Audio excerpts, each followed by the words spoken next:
Well, right now I'm actually sitting at home here in Houston, Texas, but I just got home from Cardiff, Wales, where I was competing in the BBC Cardiff Singer of the World competition.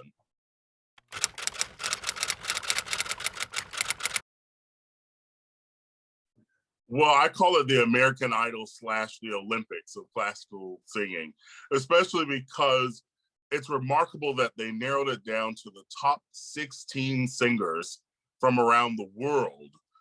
And I still consider it a huge honor and a privilege to represent my entire country in this year's competition. So it was really exhilarating. It was really exhausting. It was really exciting. But most of all, I had a lot of fun.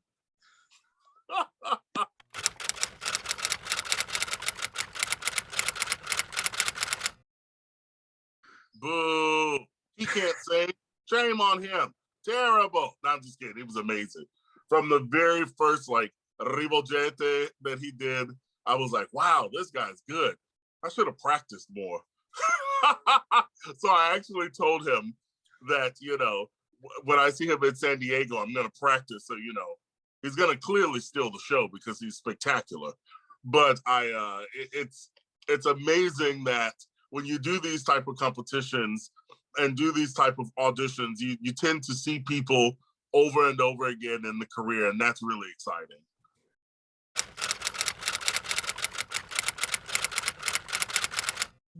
I think the most difficult part was the song recital round, because it's a smaller hall, it's a more intimate setting, and the lights are always a little brighter. So you're used to seeing audience members and seeing faces. And instead, you saw 3 judges at a table. And that's a little more nerve-wracking than doing the big round with the orchestra. The lights were dimmed just like at the opera. You don't always see everyone in the audience. And so it's just you and the music and the composer, the conductor and the orchestra. And so I had no problem doing it just because I get so caught up and so swept away by the music. So that part was really exciting. Again, the most nerve-wracking part was the recital bit, because you could see them writing as you're singing, Ehi,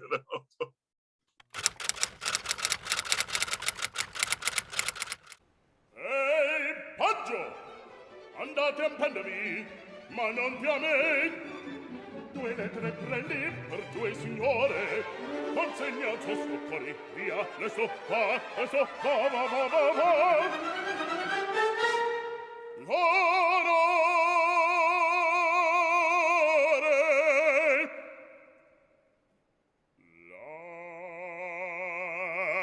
Ladri!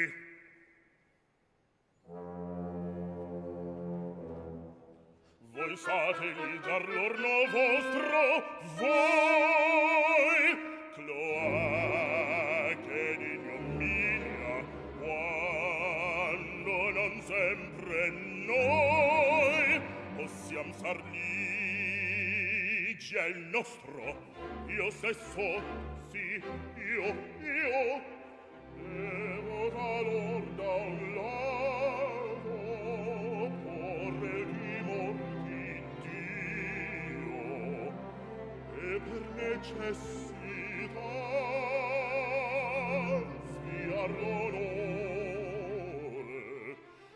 usare stratagemmi ed equivoci, destreggiar, ordeggiare, e voi, con vostri cenci e con l'occhiata, torta ragazzo pardo, e petti di schignanzi, avete scorta, e vostro onor, e ciò che paga!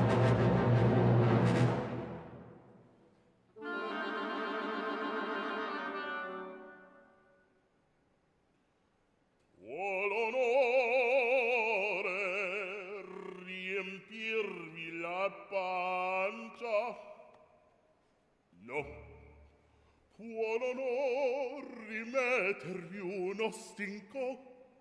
Non può, né un piede, no, né un dito, no, né un cappello, no,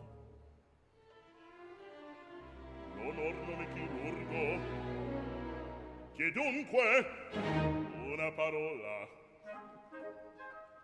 che c'è in questa parola? Ci vedare chi vola, bel costrutto.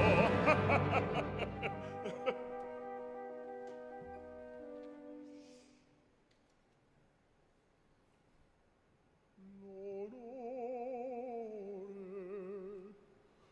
lo può sentir chi è morto. No, vive sol coi vivi, neppure, perché a torto lo gonfian le lusinghe, lo corrompe l'orgoglio, l'amor, le calunnie. E per me non ne voglio, non ne voglio,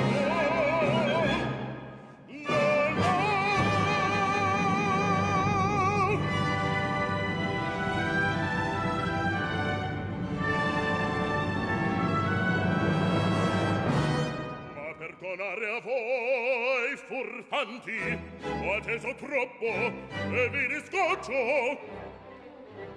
Olà, lessi, al galoppo, il capestro ai sai bene vi sa. Lessi, al galoppo, ladri, vieni qua, vieni qua.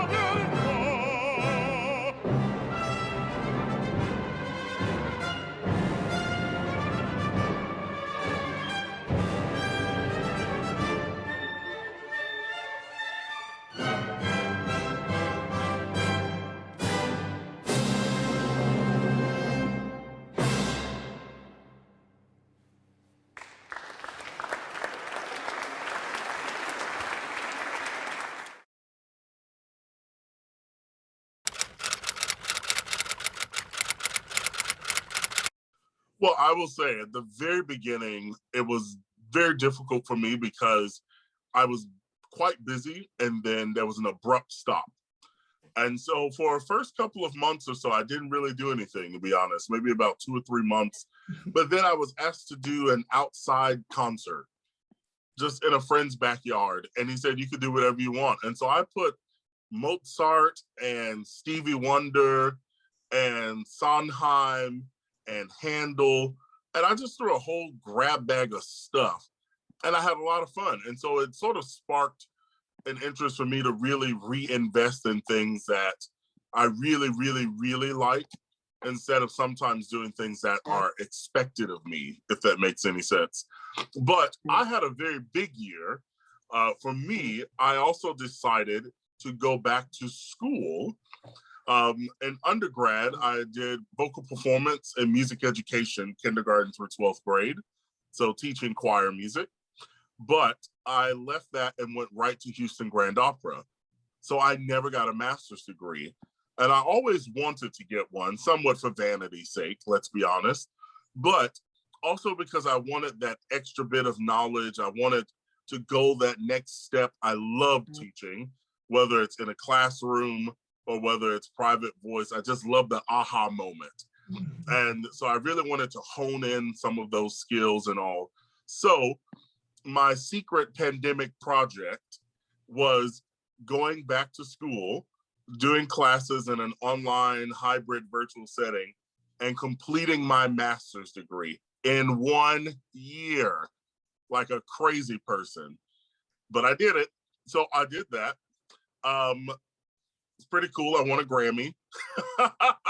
So that was pretty cool for the recording of Porgy and Bess to the Metropolitan Opera.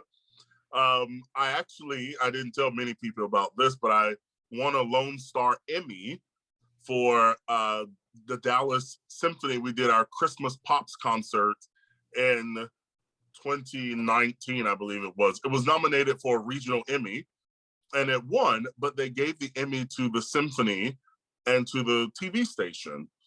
And I said, I was a special guest soloist and I did about 5 solos on that. I think I should get an Emmy as well. So I had to go through all these papers and everything, but they said, you do get a special recognition Emmy for being a part of this project. So I told people I'm like, my halfway bootleg EGOT. So I won a Grammy, I won an Emmy, I got my master's.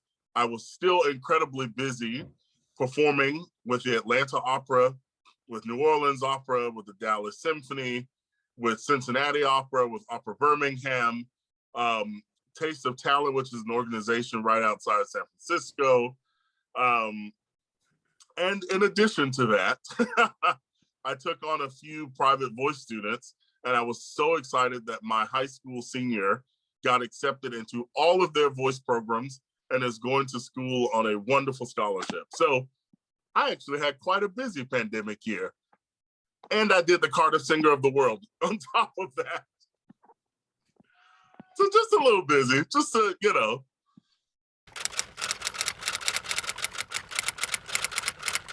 I keep them in a box because I'm so afraid I'm gonna do something stupid, And I have a friend who teaches at a university, and they've won a Grammy for different recordings, and they say they like to keep their Grammy certificate next to their mirror, so the students can.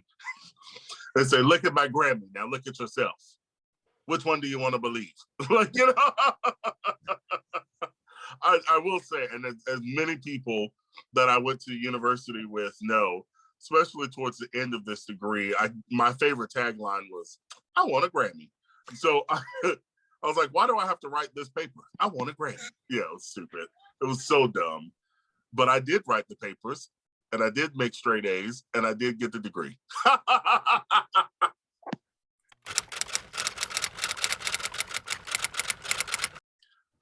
I like to say that I actually was sort of bitten by the opera bug. Now, growing up in my house, it was all music all the time. And not just gospel music or spiritual music, but R&B. There would be classical music in the background. I mean, there was just always music. My mother was in the choir all the way through college, and my mother played the clarinet. We would go and see the Messiah and the Nutcracker. And so, again, I mean, even though I grew up singing in church, I actually was in school choir from second grade all the way through university studies, because once I got to I always wanted to be a teacher. And once I got to high school, I thought, man, I could be a music teacher. So that was my goal. I always wanted to be a high school choir teacher. And while I was in high school, I went to a school for the arts. They said, you should go to the opera. And they said, I don't know about that. And they had a group of people going to the dress rehearsal or so for the Atlanta Opera. And it was during the daytime. And I thought, well, at least I could get out of school, right? So I went, and I was absolutely mesmerized. The opera was Tosca. I remember it. I remember all the people just killing off by the end. I mean, it was crazy. And I started to look up all the singers after that. I looked up the show. I was taking voice lessons, but I really started to take voice lessons after that. You know what I mean? Actually paying attention and doing research. And so, yeah, that was sort of my introduction to opera. And then my voice teacher in high school said, why don't you consider vocal performance as well as music education? And I thought, but I want to teach. And she said, well, if nothing else, you can get more scholarship. I know you love performing, because I love singing. I had never had a problem doing solos, but I always thought I could sing, I could be a good singer. It helped me be a better teacher, and I can just sort of sing on the side. That was my mindset. So she had better plans for me than I did, which is always a good thing. But that was sort of my foray into opera, was through seeing a school show with the Atlanta Opera when I was in high school, and then later doing a double major in performance and education at the University of Kentucky.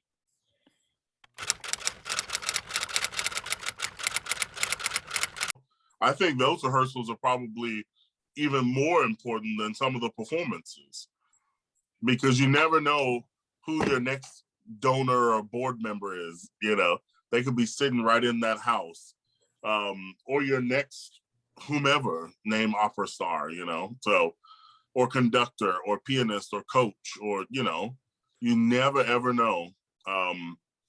There were a couple of sort of funny things. When I was 17, well, one, I was going to say, I remember the Tosca was Cynthia Lawrence and the Scarpia was Donnie Ray Albert, which was just amazing. Also, for me, seeing a Black man on stage in opera was unheard of.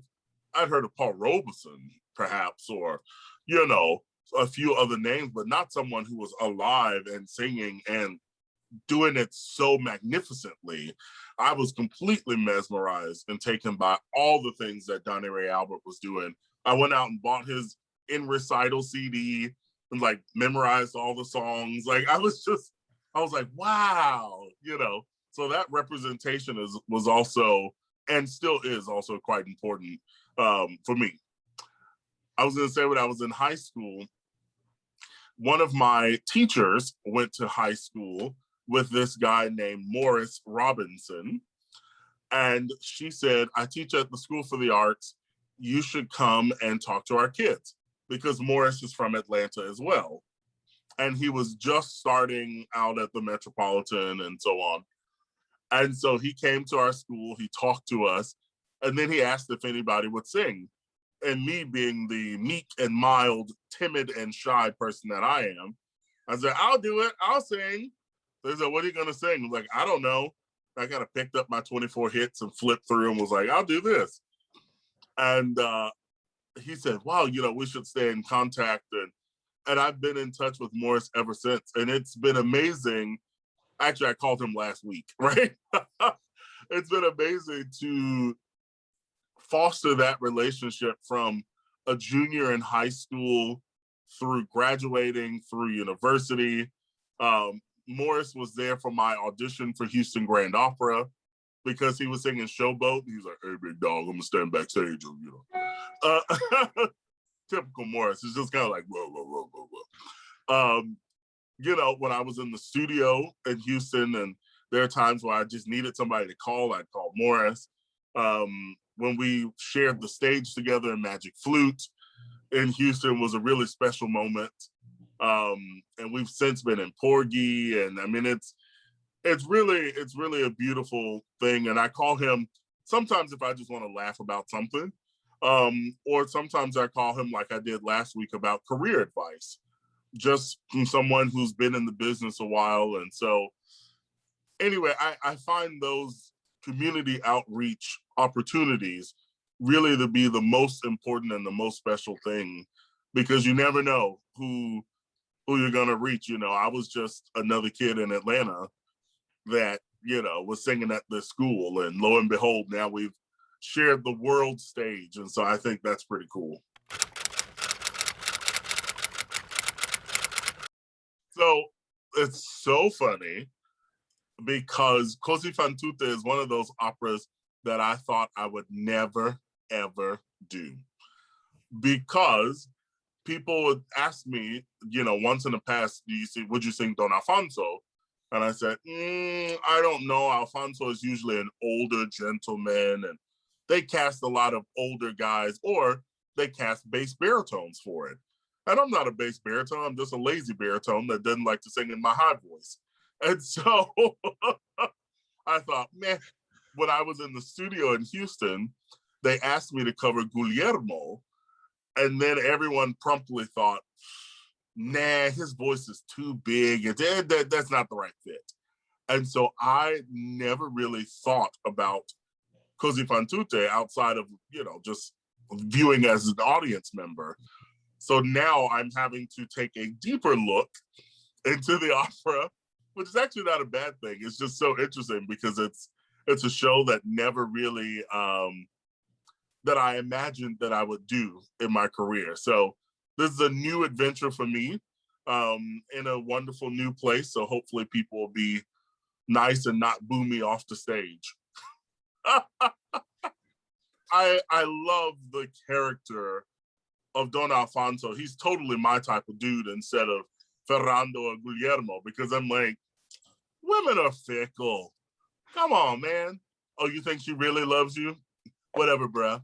And so And especially if there's money to be had in the whole situation. I mean, hey, this is certainly my type of game. So I'm really excited to sort of dig into this character and find more intricacies about who this person is and how he weaves the story together.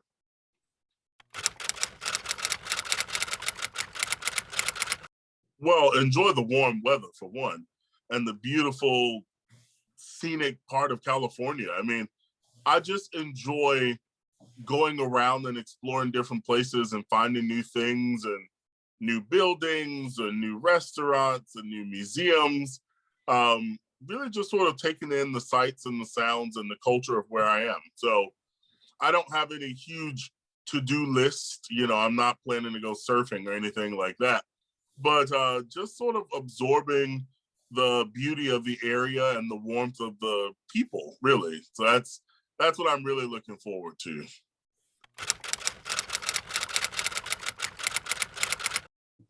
So these are always fun because I tell people this all the time. I really don't have favorites. I enjoy a lot of stuff. And so to narrow it down to like 3 or 4, how could I ever do such a thing? Now, I will say, what's funny is that for the Cardiff Singer of the World, the people at OSSIA, OSSIA, they do a lot of great online content with wonderful YouTube games and all of these things. They asked me to make a pump up playlist for my Cardiff time. And so I told them, I said, this playlist is going to be a hodgepodge of everything. So there's Lizzo with Aretha Franklin next to Bare Necessities, next to Kirk Franklin, next to, you know, like John Legend. I have some of everything on there. I mean, from My Boo, at night I think of you, I want to be it's right there next to like Say a Little Prayer for You. It's all the same.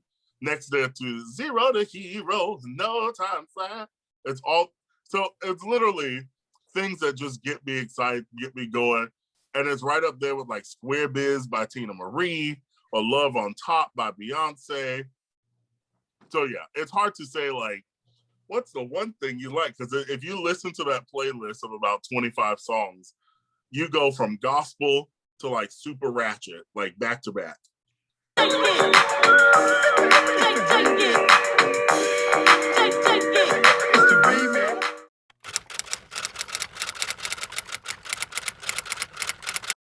Don't worry, I have a list that I send to people.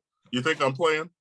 I have, well, there's so many roles that I'd love to do. I've covered Rigoletto, but I've yet to actually perform Rigoletto on stage. And so I'm looking forward to that at some point.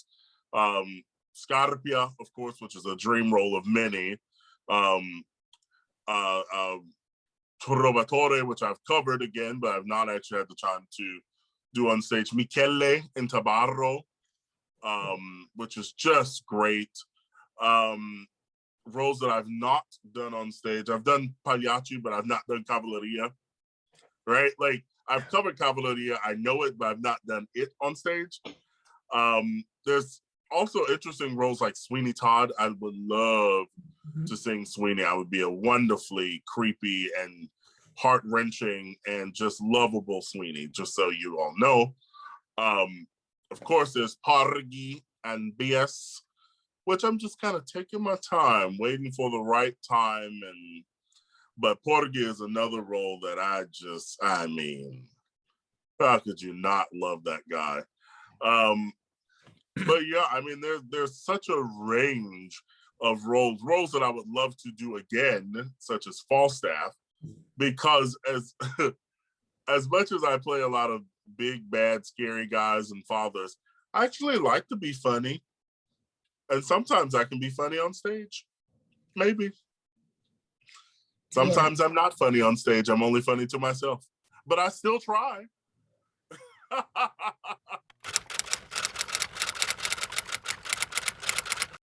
I would be so happy teaching right now if somebody said for whatever unfortunate reason, knock on wood, that sorry, Reggie, can't sing anymore, no more singing career, I would be very sad.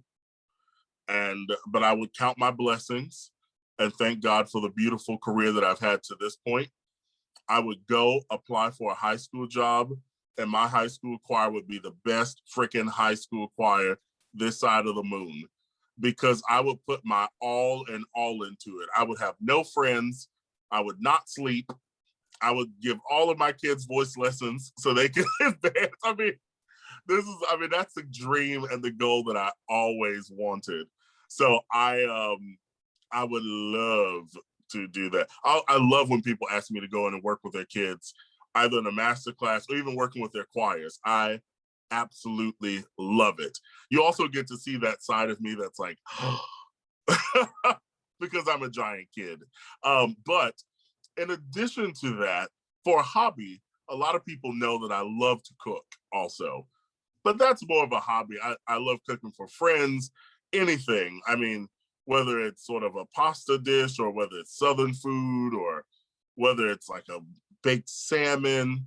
Actually, I prefer pan-seared salmon with a good crust on it that you broil to finish off. But anyway, I love that. Actually, one of the other things that I thought if I couldn't do music or teaching, that I thought about going into real estate, because I also love houses. I've just always been intrigued by houses and apartments and the beauty of them and what makes this special and the crown molding. People that know me also know that I am completely addicted to HGTV. And I sit there as if I'm going to remodel 50,000 houses with my $50 in my bank account. So, but yes, if I weren't singing opera, it'd probably go in that order. I'd probably be teaching music, particularly. Even if I weren't teaching music, I'd teach English or social studies, because the history and all of that also truly intrigues me. And then I would, do real estate to just try to help people out. Not real estate to gain money, but really try to make good investments, make things affordable for families that are in need, so people can get ahead in life, and not about just trying to get money for myself. What's the point in that? So that's my little spiel, I suppose.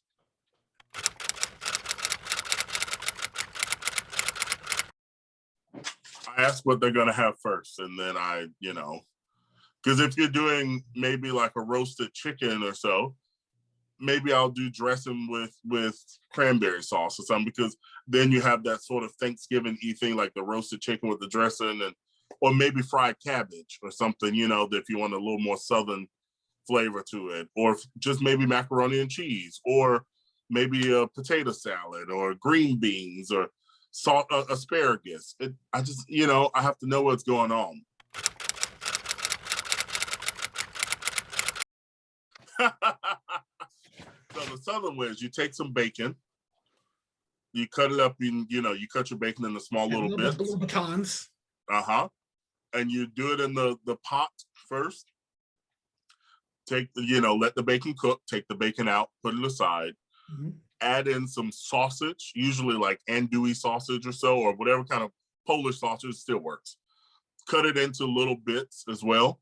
Put it right in that bacon grease. Let it also cook. Pull it out. Take you some garlic that's minced up. A little bit of onion. A little bell pepper. You can use red bell pepper, has a good color, red and orange.